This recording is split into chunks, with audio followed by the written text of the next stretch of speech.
Bienvenue à notre point de catéchèse hebdomadaire du temps de Carême.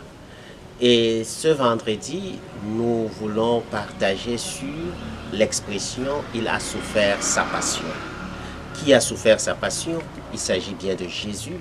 Jésus, le Fils de Dieu venu dans le monde pour nous sauver.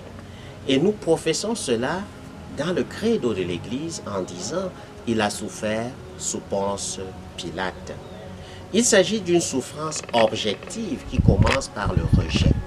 En venant dans ce monde, comme nous dit Saint Jean, il est venu chez les siens et les siens ne l'ont pas accueilli.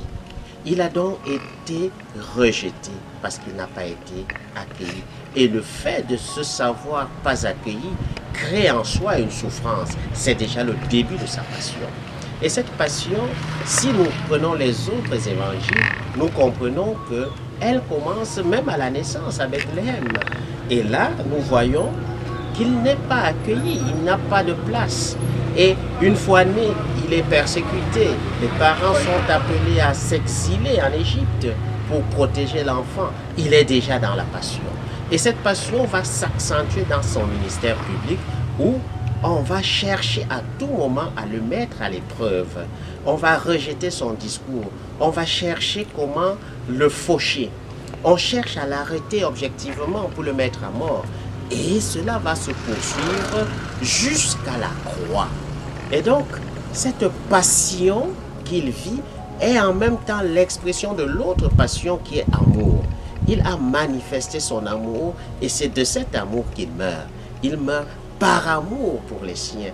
Et c'est pourquoi il peut dire qu'il verse son sang pour le rachat de cette humanité. Il a souffert sa passion. Il a souffert sa passion pour qui? Pour nous les humains.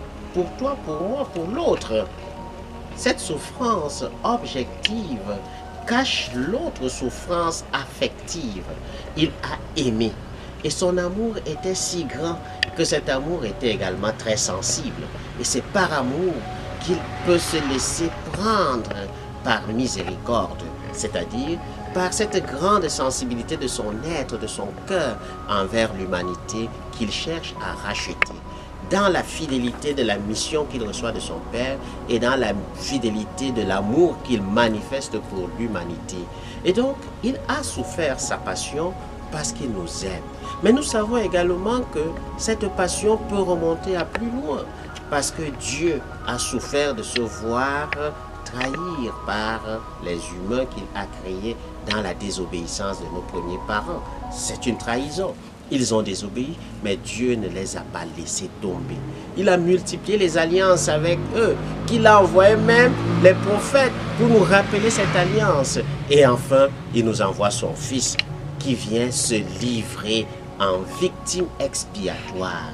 Donc, il souffre une passion qui est souffrance physique, souffrance objective, souffrance psychologique et souffrance amoureuse pour nous. Alors, qu'est-ce que cela nous dit, nous chrétiens d'aujourd'hui, de savoir qu'il a souffert sa passion?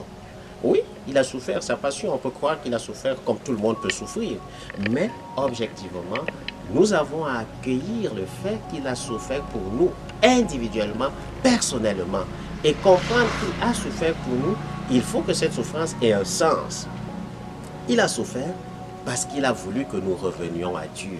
Et c'est ce que nous avons écouté dans la parole de Dieu le mercredi des Cendres, qui nous dit de revenir à Dieu de tous nos cœurs, de déchirer nos cœurs et non pas nos vêtements, pour qu'en retour, nous répondions à l'amour. Il n'y a que l'amour pour répondre à l'amour. Et ainsi, cette passion soufferte pour nous sera également une passion salvatrice pour nous si nous adhérons, si nous revenons.